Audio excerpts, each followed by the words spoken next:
আমাদের দেশে খাদ্য অনেক আছে, খাদ্য অনেক নাই। কুড়কুড়ি নতুন খাদ্য, বিস্কিট নতুন খাদ্য, চকলেট নতুন খাদ্য। আমাদের দেশে এই কুড়কুড়ি বিস্কিট চকলেট নিয়ে কোনো ঝামেলা ঝামেলা আছে? ঝামেলা নাই, ফাটিয়ে খেয়ে চলে যাচ্ছে সবাই, নো প্রবলেম। অথচ কুড়কুড়ির কোনো হাদিস পাওয়া যাবে? ডেয়ারি মিল্কের কোনো হাদিস পাওয়া যাবে? চকলেটের কোনো হাদিস পাওয়া যাবে? পাওয়া যাবে না।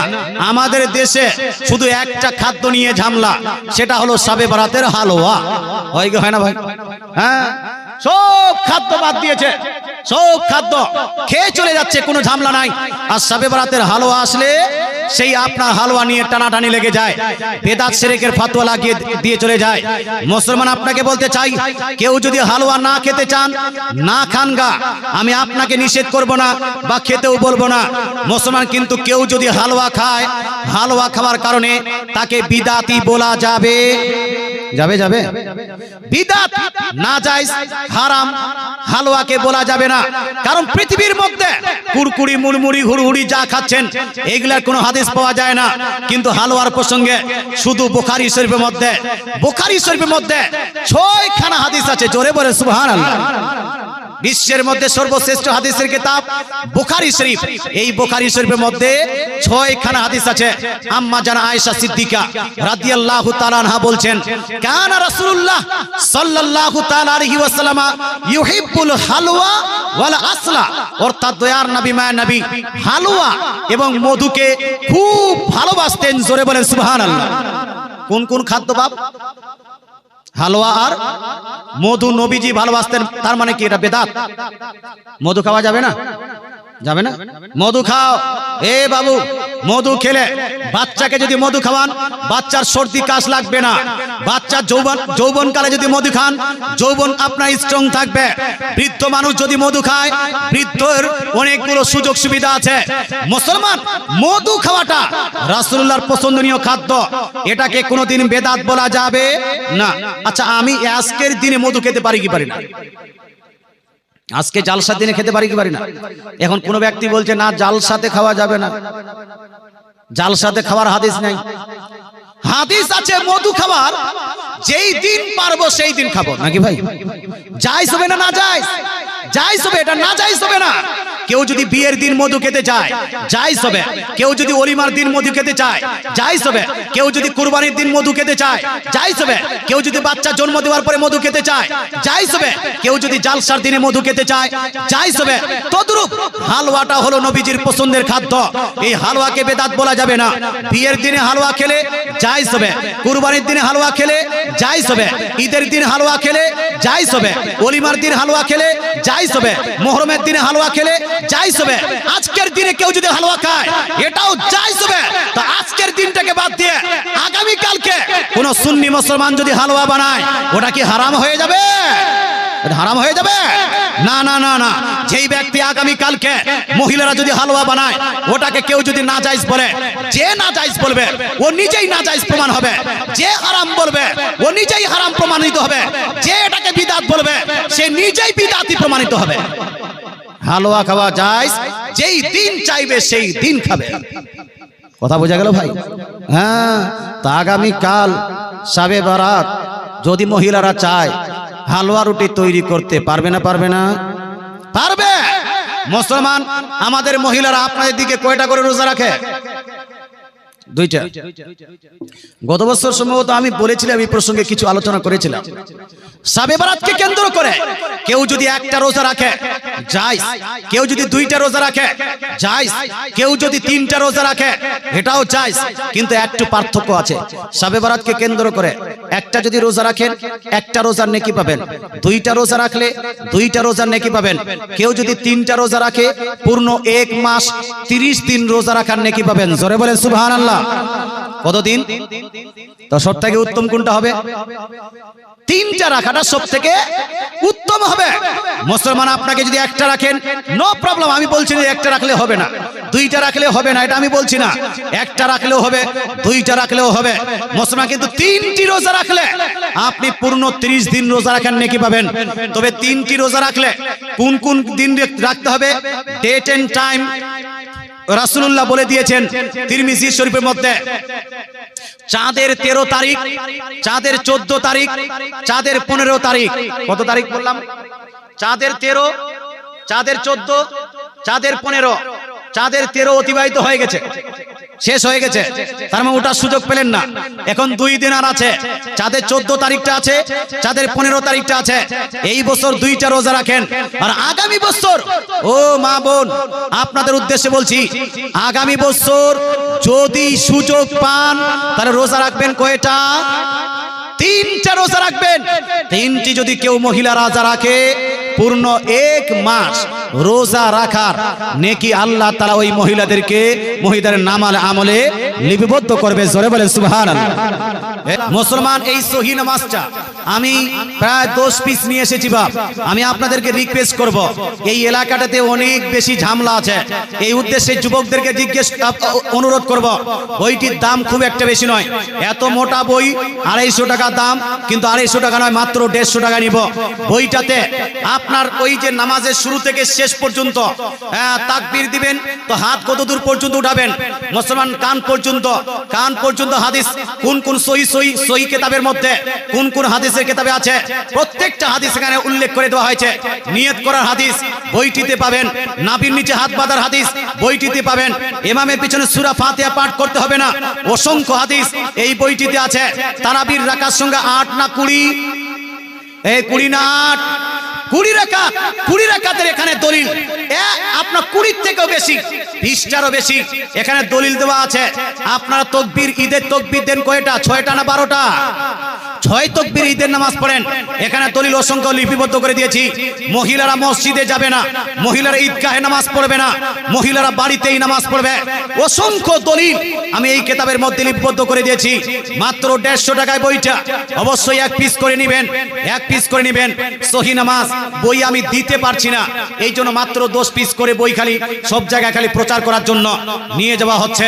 মুসলমান, আমার গাড়িতে বই আছে, কিন্তু মাত্র 10 পিস নিয়েছি, যাতে এখানকার যুবকরা পড়ে নিজের ঈমান ও আকীদা বিশ্বাস একটা মজবুত করে নেয়। বইটি আপনি নেবেন।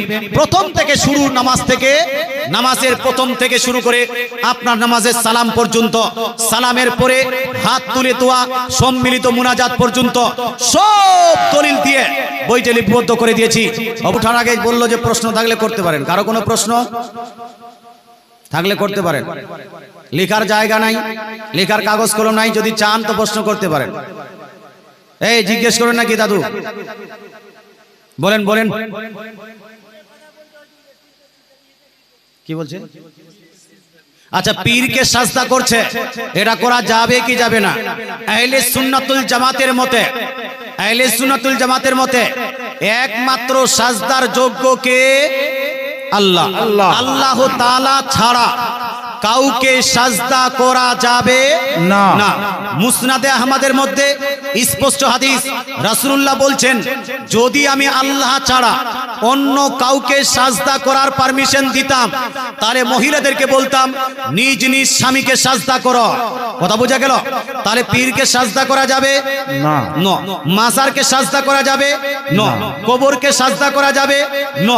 এবার কেউ যদি করে থাকে সেটা তার ভুল হবে, তার নিজের ভুল হবে, সুন্নিদের ভুল হবে না। কথা বোঝা গেল?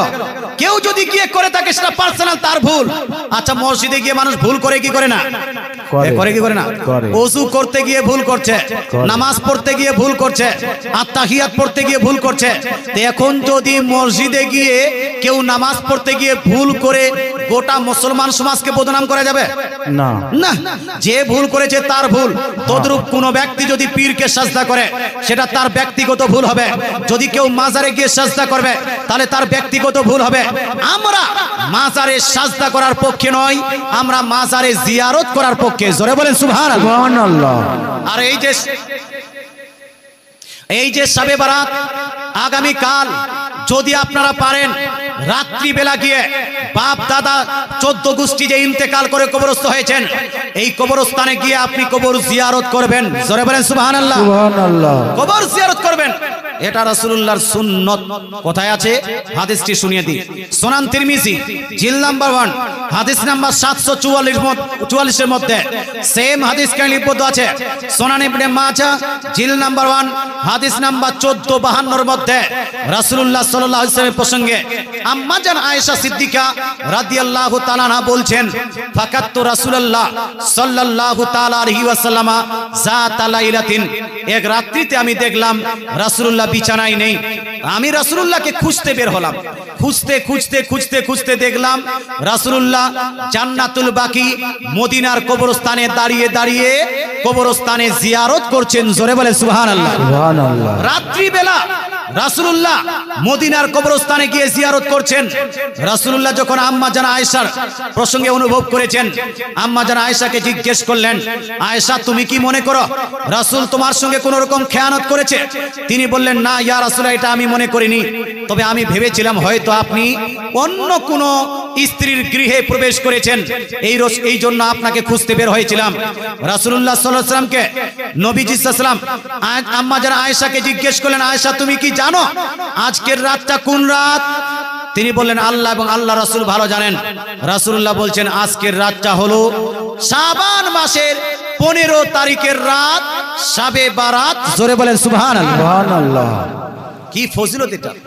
রাসূলুল্লাহ বলছেন, আরব দেশের একটা গোত্র আছে, ওই গোত্রটার নাম হলো কালাব গোত্র। আরব দেশে তখন ছাগল পালিত হতো। রাসূলুল্লাহ সাল্লাল্লাহু আলাইহি ওয়াসাল্লাম বলছেন যে আরব দেশের কালাব গোত্রে যতগুলো ছাগল আছে, ছাগলের যতগুলো চুল লোম আছে, আল্লাহ তাআলা শাবে বারাতের বরকতে এই কালাব গোত্রের ছাগলের চুল সমপরিমাণ জাহান্নামীদেরকে জাহান্নাম থেকে পরিত্রাণ দান করেন। জোরে বলেন সুবহানাল্লাহ। এই জন্য রাসূলুল্লাহ নিজেই কবরস্থানে কবর জিয়ারত গেছেন। আচ্ছা বলুন তো ভাই, শাবে বারাতে কবর জিয়ারত করা সুন্নত না বেদাত? সুন্নত না বেদাত? সুন্নত। আপনার দিকে কি আপনারা যান? যায় না, সবাই যায় না। আপনারা হয়তো যান, কিছু মানুষ ওই দূর থেকে আড্ডা করবে, হ্যাঁ হাসি ঠাট্টা করবে, দেখো এরা কি করছে, বেদাত কাজ করছে, বেদাত কাজ মানে বেদাত তার বাড়ির বানানো বেদাত। মুসলমান কে কি বলছে সেটা আমাদের দেখার নাই। রাসূলুল্লাহ যদি একদিকে হাদিস পায়, গোটা দুনিয়ার মৌলভী মুন্সি মুফতি যদি ওই হাদিসের বর্তমানে কোনো ডাক্তার মাস্টার যদি বিরোধিতা করে, আমরা কোন দিকে যাব? আমাদের স্লোগান হবে, দয়ার নবী যেই দিকে আমরা আছি সেই দিকে, কোরআন হাদিস যেই দিকে, সুন্নি মুসলমান সেই দিকে। বিশ্বের মধ্যে এখন বলছে সুন্নিরা হাদিস মানে না। জানেন বিশ্বের মধ্যে মুসলমান নামে পরিচিত ব্যক্তিদের মধ্যে 73টি ফিরকা আছে।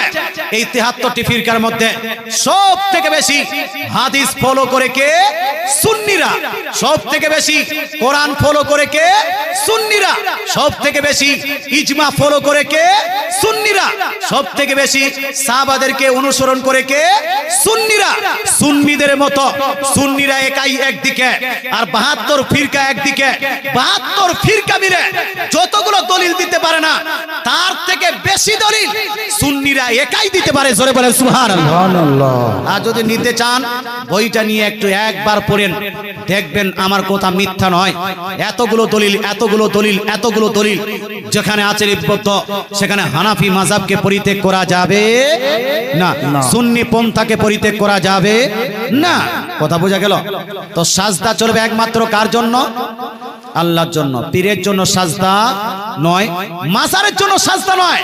মাজার এবং কবর আপনাকে জিয়ারত করতে হবে। বাপ আপনাকে লালন পালন করলো, সেই বাপের কবর যেতে আপনাকে লজ্জা লাগে।